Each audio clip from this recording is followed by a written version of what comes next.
छोटा बच्चा लेके जाके सीखती थी, 8 महीने की बेबी थी। बाद आज मैं यहाँ तक का पहुँची। सामरे सर का बहुत बहुत शुक्रिया। जिजाऊ शैक्षणिक व सामाजिक संस्था ही नेहमीच गरजवंतांना मदतीचा हात देत असते। जिजाऊ संस्थेतून प्रशिक्षण घेऊन आजवर अनेकांनी आपल्या नव्या जीवनाची सुरुवात केली आहे। जिजाऊ संस्थेच्या व निलेश तांबरे यांच्या परिस्पर्शाने कित्येकांचं भविष्य उज्ज्वल झालं आहे। अशाच एका महिलेने जिजाऊ संस्थेतून प्रशिक्षण घेऊन उंच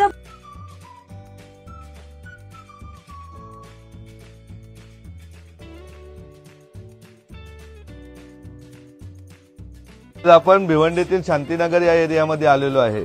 गेले अनेक वर्ष भिवंडीमध्ये जिजाऊ शैक्षणिक सामाजिक संस्था आरोग्य आणि शिक्षणावर काम करते।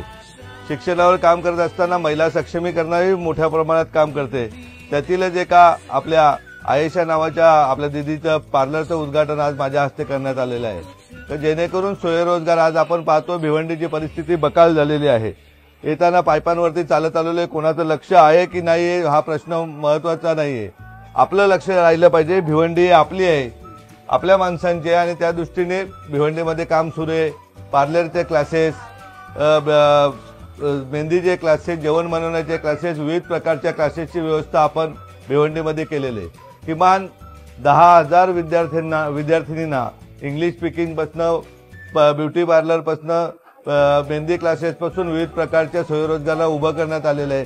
त्यातीलच एक आहे आयेशा, तिने घरामध्येच आपल्या जिजाऊ शैक्षणिक सामाजिक संस्थेकडून प्रशिक्षण घेऊन क्लासेसची शिकली आणि आज तिने पार्लरचं उद्घाटन करून आपल्या हस्ते करून तिला स्वतःला रोजगार उपलब्ध झालेला आहे। आज तिच्या सलाम अलैकुम आयेशा। आज आयेशाच्या उदरनिर्वाहाचा प्रश्न होता, तो उदरनिर्वाहाचा प्रश्न जिजाऊमुळे सुटलेला आहे असं तिचं म्हणणं आहे। ती या परिसरातल्या पार्लरच्या अनेक कामं घेते, लग्नाच्या कामामध्ये पार्लरसाठी जाते। इथेही तिचा पार्लरचा व्यवस्थित व्यवसाय सुरू आहे। ज्याप्रमाणे ठाणे मुंबई शहरात ते चांगले पार्लर असतात तशीच सोयी सवलत नाम मात्र तिच्या उदरनिर्वाहाच्या इतकेच पैसे घेऊन ती व्यवस्था इथल्या भगिनींची करत असते।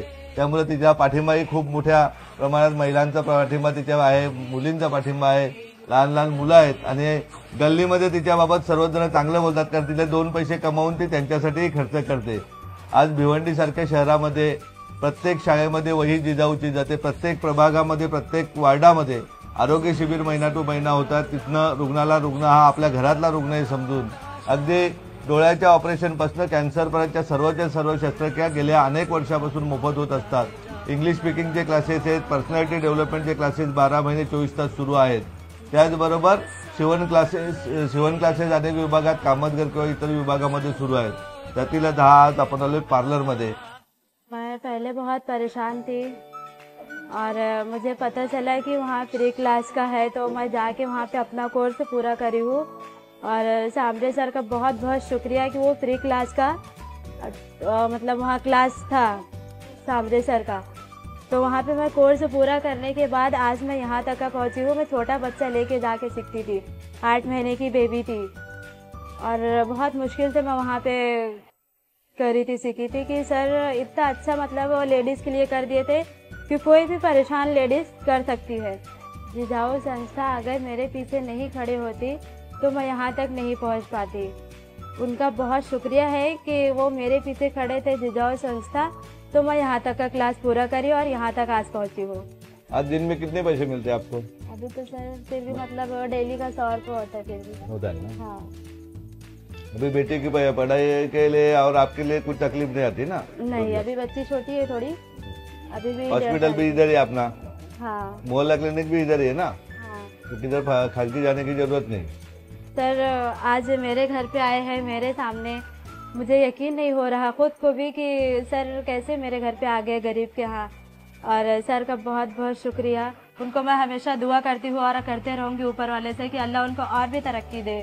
अशा प्रकारच्या जेव्हा हजारो तरुणी घडतील, स्वतः व्यवसायामध्ये उभ्या राहतील, भाजीपाला विकणारी ताई आपलीच, कटलरी विकणारी ताई आपलीच, वडापावच्या गाडीवाली ताई आपलीच आणि आता बघितलं पार्लरवाली ताई आपलीच, जेणेकरून दादाच्या बरोबर ताईंनी 2 पैसे कमावले पाहिजेत आणि आपल्याकडे आलेले जे व्यवसायातून चांगल्या मार्गातून आलेले पैसे आहेत त्याच्यावर अधिकार या सर्व गोरगरीब आपल्या समाजाचा आहे आणि त्या समाजाला चांगले शिक्षण देऊन त्यांना पेरलं पाहिजे या उद्देशाने जिजाऊ गेली 15 वर्षभर कोकणमध्ये काम करते। भिवंडीच्या कानाकोपऱ्यामध्ये प्रत्येक घर जिजाऊ पोहोचलेली आहे आणि घर जिजाऊचं काम अशा प्रकारे चांगलं झालेलं आहे।